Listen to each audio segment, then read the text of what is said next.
जितना ज़्यादा मोटिवेशन हमारी नेगेटिव लाइफ हमें दे सकती है, उतना पॉजिटिव लाइफ नहीं दे सकती। किस तरीके से हम अपनी ज़िंदगी का सबसे बड़ा कमबैक कर सकते हैं जस्ट इन 21 डेज। आपको हर दिन हर रोज़ इन 3 चीज़ों को फॉलो करना ही करना है। आपका मेन फोकस सिर्फ आपका पर्पस होना चाहिए। इस वीडियो को शुरू करने से पहले मैं आप लोगों को एक टास्क देना चाहूँगा। अपना पेन और पेपर निकालो और उस पर 2 चीज़ें लिखो, अपनी ड्रीम लाइफ के बारे में और अपने नाइटमेयर लाइफ के बारे में। अब ये दोनों चीज़ें क्या होती हैं? ड्रीम लाइफ मतलब वो लाइफ जो आप हमेशा से चाहते हो कि आपकी लाइफ ऐसी होनी चाहिए। आप एक बार ज़रा सोच के देखो किस तरीके की लाइफ आप जीने वाले हो। आप सुबह कब सो के उठोगे, आपका वर्क कल्चर कैसा होगा, किन लोगों से आप मिलोगे, आपकी फाइनेंशियल लाइफ कैसी होगी, आपकी मैरिड लाइफ कैसी होगी। ये सारी चीज़ें आपको इमेजिन करनी है और उसके अकॉर्डिंग आपको ये चीज़ ज़रूर ध्यान में रखनी है कि आप कोई ऐसी चीज़ नहीं लेनी है जो रियलिटी में पॉसिबल ही ना हो। तो ऐसा कोई भी गोल उसके अंदर आपको नहीं लिखना है। आपको सिर्फ वही चीज़ें लिखना है जो रियलिटी में एग्जिस्ट भी करती हों और आपके लाइफ से रिलेट करती हों। तो ऐसी चीज़ें लिखिए। अपने ड्रीम लाइफ में आपको ये सारी चीज़ें लिखनी है। तो दूसरी चीज़ होती है nightmare life. Nightmare life same आपकी ड्रीम लाइफ के जस्ट ऑपोजिट होती है। एक बार ज़रा इमेजिन करके देखो कि आपने जो भी चीज़ें अपनी ड्रीम लाइफ में सोची हैं, आप ठीक उसका ऑपोजिट कर रहे हैं। आपकी जो अभी करंट लाइफ चल रही है, रोज़ सुबह देर से सो के उठना, जिम ना जाना, no exercise, no meditation, 9 to 5 job कर रहे हो आप, तो आगे जाकर ये लाइफ किस तरीके की बनने वाली है। ज़रा इमेजिन करके देखिए कि जो लाइफ आपने इमेजिन की है, जो आपका गोल है, फाइनेंशियल गोल या फिर आपकी लाइफ को लेके आपका जो भी गोल है, अगर आप वो फ्यूचर में उसे अचीव नहीं कर पाते तो वो होती है आपकी नाइटमेयर लाइफ। अब ये आपको डिसाइड करना है कि आप नाइटमेयर लाइफ को चूज करोगे या ड्रीम लाइफ को चूज करोगे। इसका आंसर बहुत ही सिंपल है। जितना ज़्यादा मोटिवेशन हमारी नेगेटिव लाइफ हमें दे सकती है, उतना पॉजिटिव लाइफ नहीं दे सकती। ज़रा इमेजिन करके देखो कि अगर आपको ऐसा लगता है कि मुझे फ्यूचर में जाके इस तरीके की ज़िंदगी तो बिल्कुल नहीं जीनी है, तो अगर आपके दिमाग में ये वाली इमेज रहती है तो आप ज़रूर अपने उस गोल की तरफ अपना पूरा फोकस लगाएंगे, जस्ट बिकॉज आप चाहते नहीं कि आप कभी भी इस तरीके की ज़िंदगी जिए। अब इस वीडियो के टाइटल से तो आप ज़रूर समझ गए होंगे कि किस तरीके से हम अपनी ज़िंदगी का सबसे बड़ा कमबैक कर सकते हैं जस्ट इन 21 डेज। 21 दिन का टाइम मैंने इसीलिए लिया है क्योंकि हमें किसी भी आदत को सीखने में 21 दिन का टाइम सफिशिएंट होता है। मेन गोल हमारा यही है कि हमें हमारी हैबिट ऐसी बिल्ड करनी है जो हम लाइफ लॉन्ग उसे फॉलो कर सकें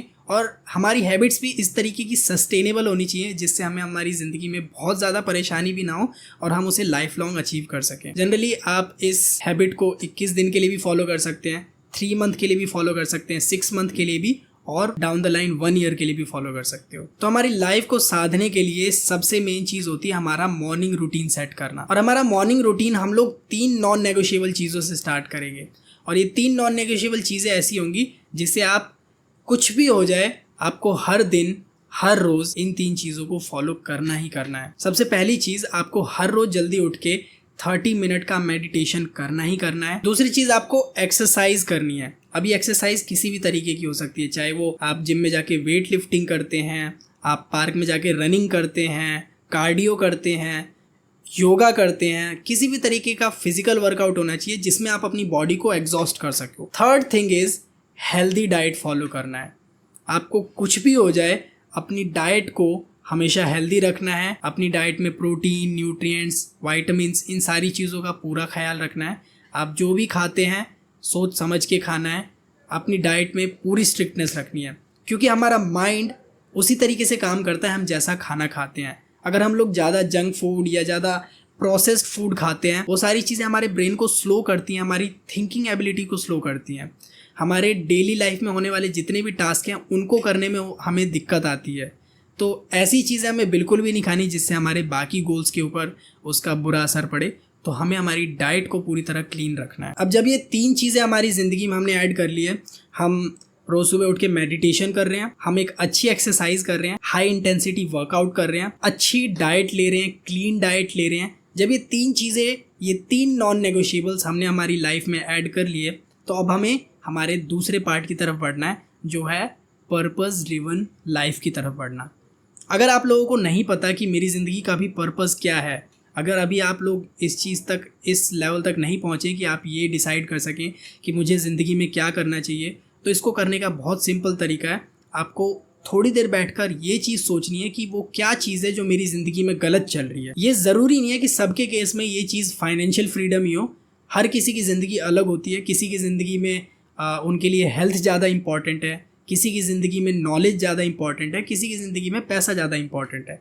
तो ये चीज़ आपको बैठकर डिसाइड करनी है कि आपकी ज़िंदगी में इस टाइम क्या चीज़ सबसे ज़्यादा प्रॉब्लम क्रिएट कर रही है या किस चीज़ की स्कारसिटी अभी आपकी लाइफ में हो रही है। अगर आपको ऐसा लगता है कि मैं बहुत ज़्यादा प्रोसेस्ड फूड खा रहा हूँ, बहुत ज़्यादा जंक फूड खा रहा हूँ, मेरे बॉडी में फ़ैट ज़्यादा बढ़ गया है, मेरी हेल्थ अच्छी नहीं है, तो आपका पहला पर्पज़ ये होना चाहिए अपनी लाइफ में कि मैं किस तरीके से अपनी हेल्थ को ठीक करूँ। तो आपको इसको एज अ पर्पज़ मान के अपनी हेल्थ पे वर्क करना स्टार्ट करना होगा। आपको जिम ज्वाइन करना होगा, एक प्रॉपर डाइट प्रोग्राम को फॉलो करना होगा और उसके ऊपर वर्क करना होगा। अगर आपका मेन गोल ये है कि मैं अपनी नॉलेज को इंक्रीज़ करना चाहता हूँ, अपनी स्टडीज़ को और बेहतर बनाना चाहता हूँ, तो आपको ये सारी चीज़ें सीखनी होंगी कि किस तरीके से मैं अपनी नॉलेज को इंक्रीज़ कर सकता हूँ। वो कौन सी बुक्स हैं, अगर आपको एंटरप्रेन्योर बनना है तो वो कौन सी बुक्स हैं जो मुझे एंटरप्रेन्योरशिप के ऊपर पढ़नी चाहिए, दूसरे टाइप की जो भी नॉलेज आप गेन करना चाहिए, मुझे कौन सी बुक्स पढ़नी चाहिए या मुझे कौन सी वेबसाइट से वो सारी नॉलेज मिल सकती है। ये चीज़ों पे आपका मेन फोकस होना चाहिए। Same goes for financial freedom. तो आपको पता होना चाहिए कि आपकी लाइफ का मेन पर्पस क्या है, आपको उसी के ऊपर काम करना है। इन 21 डेज में आपको सिर्फ एक पर्पस को एज अ टारगेट मान के चलना है और उसी के ऊपर आपका सारा फोकस होना चाहिए। बाकी सारी डिस्ट्रैक्शंस को आपको अपनी लाइफ में से रिमूव करना है।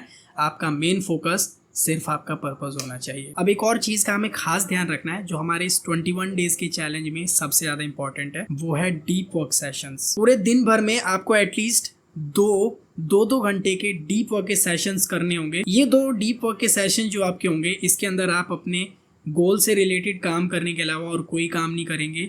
No social media, no any other thing, just your work. इन 2 घंटों के अंदर वो सारे प्रोडक्टिव काम जो आपको लगता है आपकी ज़िंदगी में आपको आगे बढ़ने के लिए ज़रूरी हैं, आइदर वो फाइनेंशियली हो, फिज़िकली हो, मेंटली हो, हर तरीके से आपको वो चीज़ें प्लान करनी है, उनको एग्जीक्यूट करना है। हर बार 2 घंटे के लिए एक प्रॉपर सेशन आपको करना है जिसमें आप सिर्फ उसी काम के बारे में सोच रहे हैं। फिर उसके बाद आपको ब्रेक लेना है। उस ब्रेक के अंदर आपको फ़ोन यूज़ नहीं करना, आपको सोशल मीडिया यूज़ नहीं करना, रील्स वगैरह स्क्रॉल नहीं करनी है। आपको उस ब्रेक में बाकी चीज़ें करनी है, कहीं बाहर घूम के आना है। आप शांति से बैठ के ये सोचना चाहते हैं कि मैंने जो भी अभी तक किया उससे मेरी ज़िंदगी में क्या क्या फ़ायदा होने वाला है, ये सारी चीज़ें आपको इमेजिन करनी है। और फिर उस ब्रेक के बाद आपको दोबारा 2 घंटे का एक डीप वर्क सेशन करना है। इससे फ़ायदा होगा जब इस चीज़ को आप अपनी हैबिट में कन्वर्ट कर लोगे ना, तो ये 2 घंटे के deep work session down the line आपके लिए सबसे ज़्यादा इंपॉर्टेंट होने वाले हैं आपकी प्रोडक्टिविटी में, आपके थ्रू आउट द लाइफ। जब हमारे ब्रेन को प्रोडक्टिव वर्क करने की आदत पड़ जाती है, हमारा ब्रेन और क्रिएटिवली वर्क करता है। और सोशल मीडिया एक ऐसी चीज़ है जो आपकी इस प्रोडक्टिविटी को, आपकी क्रिएटिविटी को दिन बाय दिन ड्रेन करता चला जाता है। तो हमें इस चीज़ का खास ध्यान रखना है कि हम सोशल मीडिया का कम से कम यूज़ करें। अगर यूज़ करते भी हैं तो उसके लिए एक फिक्स टाइम होना चाहिए कि दिन का सिर्फ एक यही स्पेसिफिक टाइम होगा जिस टाइम मैं सोशल मीडिया यूज़ करूँगा, रील्स देखूँगा, अपने दोस्तों से बात करूँगा। और उसके अंदर भी आपका एक टाइम बाउंडेड सेशन होना चाहिए कि आप सिर्फ इतनी देर के लिए सोशल मीडिया यूज़ करने वाले हो। सबसे बड़ी चीज़, ये शॉर्ट फॉर्म कंटेंट आपका सबसे ज़्यादा टाइम और एनर्जी ड्रेन करते हैं। अगर आप शॉर्ट फॉर्म कंटेंट में एजुकेशनल वीडियोस देख रहे हैं तो वो फिर भी एक बार को ठीक है, लेकिन अगर आप लगातार बहुत सारे अलग अलग टाइप के इमोशनल रील्स से कनेक्ट होते हैं, कभी आप फ़नी वीडियोस देखते हैं, कभी आप कोई इमोशनल रील देखते हैं, कभी कोई ऐसी रील देखते हैं जिसमें आपके पुराने नॉस्टैल्जियाज याद आते हैं, तो ये बार बार जो ब्रेन को अलग अलग इमोशंस की आदत पड़ जाती है, जो चीप डोपामाइन के हिट्स उसे मिलते हैं, ये हमारे ब्रेन की प्रोडक्टिविटी को ख़त्म कर देते हैं। एंड इन द लास्ट मैं आपको एक ये डायग्राम शो करना चाहूँगा जो हमें ये बताएगा कि हमारी लाइफ एक्चुअली में वर्क कैसे करती है। जो हमारे एक्शंस हैं वो हमारे लाइफ में इन अ लॉन्गर रन क्या इम्पैक्ट डालते हैं, क्या इम्पैक्ट डालते हैं। जैसे ग्राफ आपको नज़र आ रहा है, जनरली हमारी लाइफ 2 ही चीज़ होती हैं। हम जो भी एक्शंस, जो भी चीज़ें अपनी ज़िंदगी में करते हैं वो इन्हीं 2 चीज़ों में बटी होती है। या तो वो चीज़ हमें प्लेजर दे रही होती है या हमें उससे पेन मिलता है। फॉर एग्जाम्पल, अगर आपको कोई नेटफ्लिक्स पे वेब सीरीज़ देखनी है, आप वीडियो गेम खेलना चाहते हैं, आप रील स्क्रॉल करना चाहते हैं, तो इसको हम इंस्टेंट प्लेजर में काउंट कर सकते हैं कि ये चीज़ें हमें शुरुआत में प्लेजर देती हैं, लेकिन अगर डाउन द लाइन आप इसे देखेंगे इन अ लॉन्गर रन, आज से 4 से 5 साल बाद अगर आप इस चीज़ को देखते हैं तो आपको पता चलेगा कि ये आपको प्लेजर देने से ज़्यादा पेन दे रही हैं, क्योंकि ये प्लेजर धीरे धीरे टाइम के साथ पेन में कन्वर्ट हो रहा है। वहीं अगर दूसरी तरफ आप मान के चलिए कोई ऐसा काम करते हैं जिसमें आपको एक हाई डिसिप्लिन वाला वर्क करना है। एग्जाम्पल के लिए आप कोई बिजनेस रन करना चाहते हैं, बिजनेस का स्टार्टअप कर रहे हैं, आप रोज़ सुबह उठ के एक्सरसाइज करना स्टार्ट करते हैं, आपको बुक्स रीडिंग करने की हैबिट डेवलप करनी है, तो शुरुआत में ये आपको काफ़ी पेन देने वाला है। जैसे कि आप इस ग्राफ में देख भी पा रहे हैं कि शुरुआत में ये ग्राफ डाउन जा रहा है। डाउन जाने का रीज़न ही यही है कि शुरुआत में आपको बिल्कुल आइडिया नहीं है कि आप क्या कर रहे हैं। हम शुरुआत में जब बिजनेस स्टार्ट करते हैं तो हमें स्टार्टअप का कोई आइडिया नहीं होता, शुरुआत में लॉसेस झेलने पड़ते हैं। जब हम एक्सरसाइज करना स्टार्ट करते हैं हमारी बॉडी को उस चीज़ की बिल्कुल आदत नहीं होती, हमें काफ़ी पेन से गुजरना पड़ता है, काफ़ी डिसिप्लिन रहना पड़ता है। लेकिन जब धीरे धीरे आप इस पेन के साथ कंफर्टेबल होना स्टार्ट कर देते हैं तो ये चीज़ें कंपाउंड होकर बाहर निकलती हैं। दोनों चीज़ें कंपाउंड होती हैं, हमारा पेन भी कंपाउंड होता है, हमारा प्लेजर भी कंपाउंड होता है। जो इंस्टेंट प्लेजर आपका कंपाउंड हो रहा है वो कंपाउंड होकर पेन में कन्वर्ट हो रहा है टाइम के साथ। लेकिन वही जो आपका इंस्टेंट पेन आपको जो मिल रहा है इन चीज़ों को करने से, वो कंपाउंड होके इन अ लॉन्गर रन में आपको प्लेजर दे रहा है। इसी वजह से इस चीज़ को प्लेजर ना बोल के डिलेड पेन भी बोला जाता है। जो चीज़ें आप इंस्टेंट प्लेजर के लिए कर रहे हैं, जो चीज़ें आप इंस्टेंट प्लेजर के लिए कर रहे हैं, वो एक्चुअली में डिलेड पेन है जो आगे जाके आपको काफ़ी पेन देने वाला है। और जो चीज़ें आपको शुरुआत में अभी डिसिप्लिन की वजह से पेन लग रही हैं वो एक्चुअली में डिलेड प्लेजर है। तो अगर चीज़ों को आप इस तरीके से देखें तो आपको समझ आएगा कि आपको ज़िंदगी में कौन सी चीज़ ज़्यादा इंपॉर्टेंट है।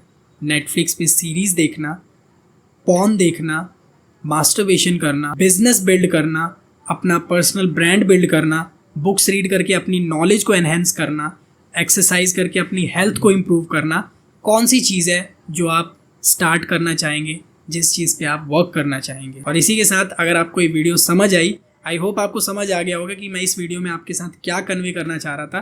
तो 21 डेज़ का मैसेज ही यही है कि हमें किसी भी हैबिट को 21 डेज़ तक करना है, क्योंकि 21 डेज़ में हमारी बॉडी, हमारे ब्रेन को उस चीज़ की आदत लग जाती है कि हमें बाद में उस चीज़ को करने में मज़ा तो फिर भी नहीं आ रहा होता, लेकिन हमारा पेन कम हो जाता है। जैसा कि आप इस ग्राफ से देख सकते हैं 21 डेज़ में वो जो आपका ग्राफ नीचे जा रहा है वो धीरे धीरे ऊपर जाना स्टार्ट हो जाता है और आपका वही पेन आपका डिलेड प्लेजर बनना चालू हो जाता है। अगर आपको ये वीडियो पसंद आई तो इस वीडियो को लाइक ज़रूर करें, इस चैनल को सब्सक्राइब भी कर लें ताकि हम लोग फ्यूचर में भी इसी तरीके की बात करते रहें, 1-to-1 टॉक्स। और मिलते हैं नेक्स्ट वीडियो में, तब तक के लिए goodbye and have a nice day.